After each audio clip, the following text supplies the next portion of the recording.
Sultan Murad III, the Sultan Sevislam, was born in Manisa during his father Selim II's governorship. His mother was Nurbanu Sultan. As his father, Kerman, his grandfather, Sultan Suleiman, known as the Pointy Bourgogne of Akir. After Suleiman's passing and Selim's accession, Murad governed Manisa, studying under the renowned scholar and historian Sadaddin Effendi. Reports from his youth describe a talented, well-educated, devout prince, loved by his father and respected by the court. In 1574, at 29, he took the throne.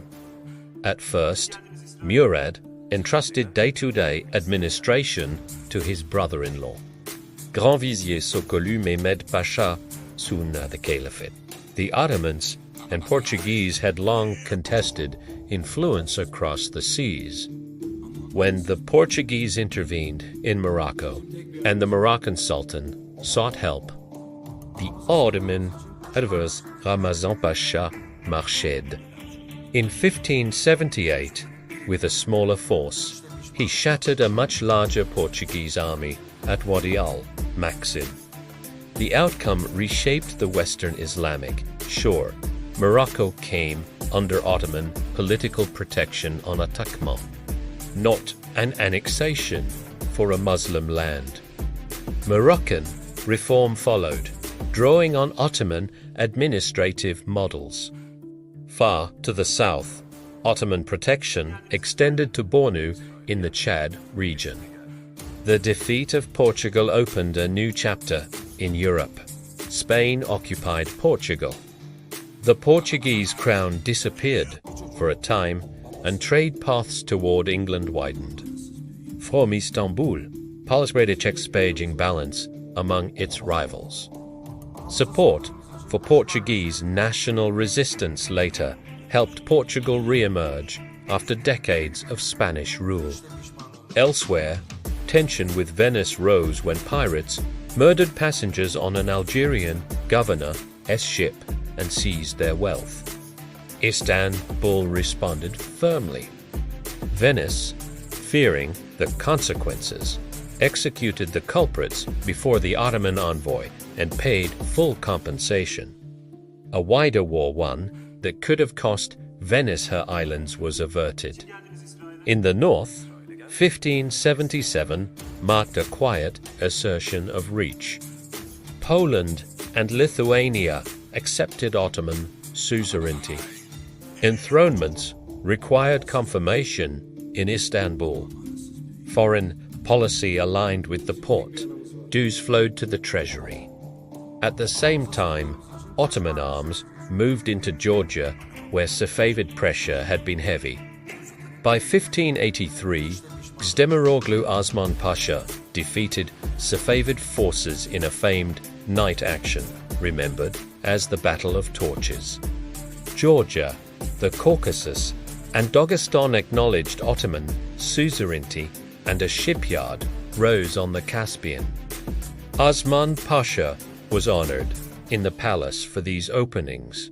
Finances felt the strain of long eastern campaigns. As purchasing power fell, Janissaries revolted in 1589 and forced their way into the palace for the first time. Though suppressed, this marked a turning point. The Cours began to press into state affairs.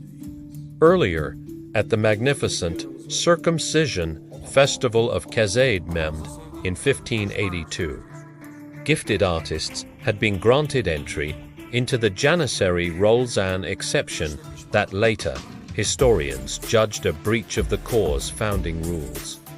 During these years, commerce with England accelerated. London sent its first resident ambassador. Queen Elizabeth I wrote cordial letters to the Sultan, to statesmen, and even to Safi Sultan, seeking assistance against the Spanish Armada. Murad signaled readiness for naval pressure in the Mediterranean coasts. To be borne by England while assuring the Queen she would be treated as former friends of the Sultans had been treated. Ottoman maneuvers helped split Spanish strength. England prevailed at sea, and Spain never recovered its former standing. In later reflections, some in Europe admitted a debt to Ottoman timing more than to single admirals. On the Habsburg frontier, conflict simmered. In 1592, after Austrian provocations, an Ottoman strike inside the border routed an imperial force. Alarmed, Emperor Rudolf II instituted the Turkish bell, ordering church bells to ring thrice daily to call prayer against the Ottomans. War followed. It was costly and prolonged. Missteps in command bled strength. Vassal princes in Transylvania, Wallachia, and Moldavia stirred. Amid these strains, in 1595, Sultan Murad III passed away and was laid to rest beside the Hagia Sophia. Shortly before his death, he stood by the Bosporus, watching ships. A ceremonial salute from two Egyptian galleys shattered the mansion's windows. Once, had the entire fleet fired, the glass would not have broken, he said. I see my mansion of life in ruin. That night, after days of cold and the burden of illness, he returned to his lord at 49. Murad's era was also a time of letters, devotion, and building. He art Fürheitsiem, rot poetas Murad, and left for Tidewan, Turkey. On in Arabic, one in Furtis.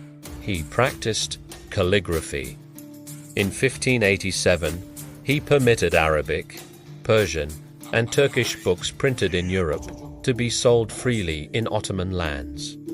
He expanded the Haramain endowments, repaired waterways, sent a marble minbar to the Prophet's Mosque in 1591, and commissioned works across the realm from the Muradi complex by Mimar Sinan in Manisa to additions and furnishings in Hagia Sophia.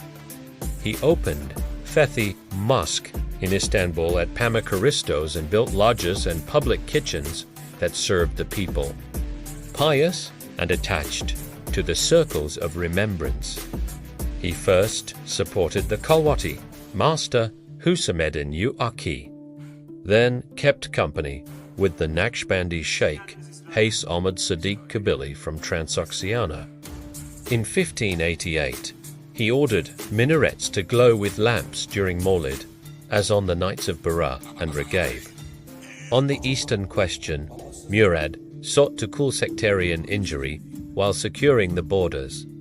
In the peace settled with Iran, the Safavid Shah agreed to honor Sunni subjects and to forbid insults against the companions and the mothers of the believers. Later, when Abbas the Great sought terms, he styled himself a servant of the Sultanate, acknowledgement of the standing Istanbul then held.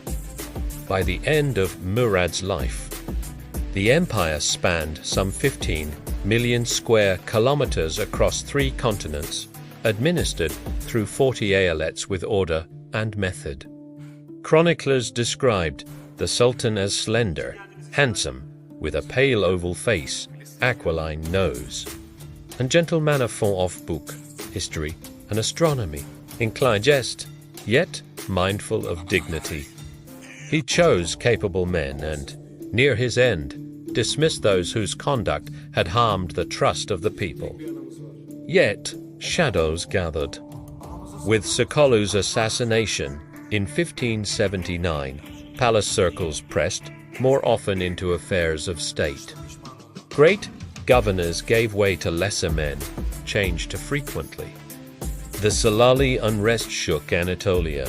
Agriculture, crafts, and trade suffered. Revenue thinned. The Janissary corps doubled to 26,000, grew in influence, and lost discipline. Many later marked this moment as the beginning of stagnation. Others placed that turning with the Sultan's death itself. Such was the measure of Murad III's time, vast reach. New openings in the west and north firm settlements in the east, devotion to learning and worship, and the first tremors of change within the body of the state. It was an age of achievement under Berdanan era to study with gratitude for its strengths and with care for its warnings. And Allah is the best of planners.